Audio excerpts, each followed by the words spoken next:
Hey YouTube people, I'm sitting by Lake Ontario in Toronto and I decided to make a little video about some of the difficulties I've been having with the carnivore diet. Now the diet itself for me has been pretty easy. I have bacon and eggs most mornings. Sometimes I'll have a piece of salmon or even a piece of steak for breakfast. And then around 3 o'clock I eat another meal. I try to make it my main meal of the day. It'll often be a ribeye steak or a piece of liver and some ground beef, or maybe some chicken. Whatever it is, it's usually about 1,000 calories. And so I'm eating within a 6-hour window and fasting the rest of the day.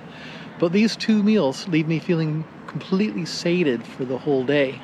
I'm never hungry. So hunger hasn't been a problem for me on the carnivore diet. The problems have been more psychological. By doing a diet like this, you really start to see your patterns around food, your habits, your dysfunctions, your addictions. In my case, I didn't get to be 100 pounds overweight by nothing. And if you're watching this video, you're probably in the same boat and are interested in losing weight. I've managed to lose 50 pounds in the last 2.5 months. I can say that it's really working. But again, from a psychological perspective, it hasn't been easy. The diet itself has been easy, but psychologically it's been tough. So I thought I'd share some of my own experiences, and maybe that'll help you. There's hope. I've been doing this for 2.5 months, like I said. I've lost 50 pounds. I'm feeling so much better than I did before. I can't even describe it. So any difficulties I've had have been 100% worth it.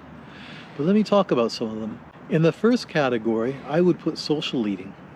I've always loved to go out for meals with friends, dinners, discuss business over lunch. Eating out has been a huge part of my social life. Now I'm eating at 9 o'clock and 3 o'clock. So I'm not having lunch at the normal time that other people have lunch, and I'm not having dinner at the time other people have dinner. I've actually tried to go out and have meals with friends, but because I'm usually not eating, it's awkward. People notice when you're not eating and they get very apologetic, they get nervous. I had dinner a few weeks with my father, and he actually got really anxious when I wasn't eating and kept asking me if I wanted something, and finally got upset and asked me, why don't I eat like normal people eat? Why am I so worried about all this crazy diet stuff? Now, I was 100 pounds overweight and pre-diabetic, and I had a lot of reasons to worry about my weight then. He's in his 80s, so I did my best to just have a couple pieces of cheese and let it go. But it's been awkward, and for the most part I'm just laying low and not eating out anymore. There have been times where I've actually felt kind of sorry for myself, like I've been having to punish myself. And then I realized that no, it's the opposite. I'm feeling better than I've felt in years. I've lost 50 pounds, my health is better, my mood has been better, my mental clarity has been better. So yeah, I've been giving up some things in terms of social life, but the way I feel is night and day.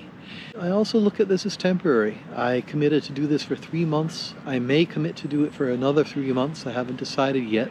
At least the intermittent fasting part of it, the eating within the 6-hour window.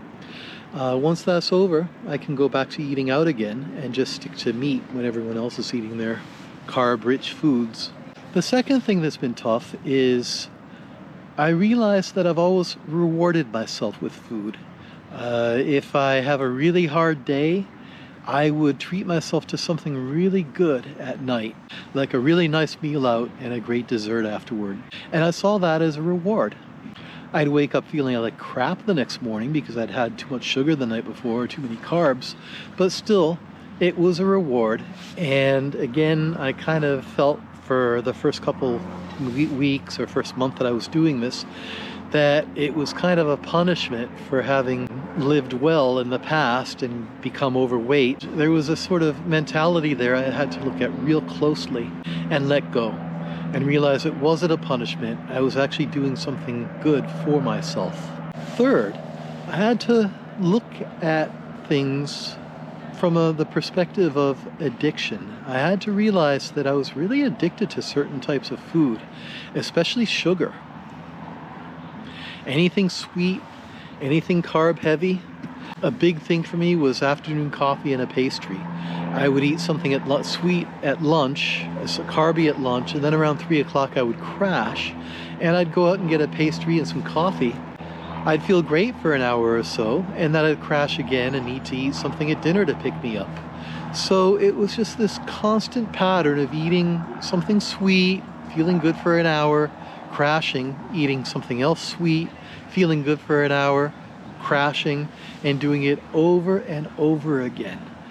I started getting the sweet tooth about 10-15 years ago, and come to think of it, that's when I started gaining weight.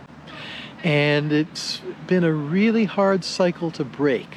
Every time I try to break it, it's been tough. In past times when I've done the keto diet, it was always a really tough thing to break.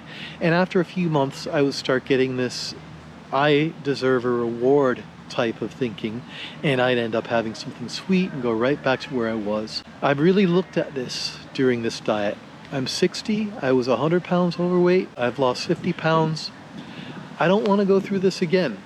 I don't want to be fat, diabetic, and in a wheelchair when I'm 70. I've been feeling great lately. The last couple of weeks I've been walking more than ever. I can walk 3 or 4 miles and not even feel it the next day. I'm biking.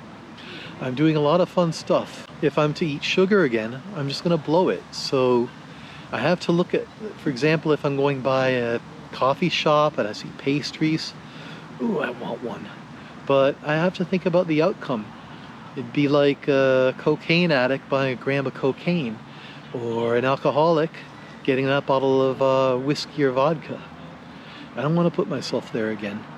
So I've had to come to the conclusion that really, I'll never be able to eat sugar again in that way. I'll never eat a pastry again.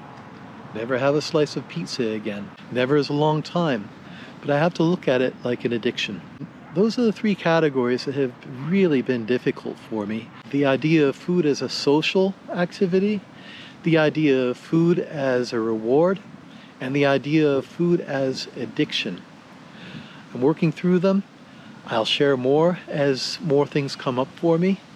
If you're working on this diet, I suggest really looking at that stuff and remaining mindful about it. Really feel these patterns. Don't try to run away from them. Don't try to be tough and in denial. Admit to yourself some of the things that have been issues with food. You know, if you're like me and you're in your 60, there's been a long time to develop bad habits. And the only way to change a habit is to see what that habit is. Look at it, see how it affects you, be mindful of it, and try to work with it and go in a different direction. So, signing off from Toronto, thanks for joining. Good luck with your own weight loss diet. Keep coming back. Tomorrow I'm going to talk about exercise. Have a good one, everybody.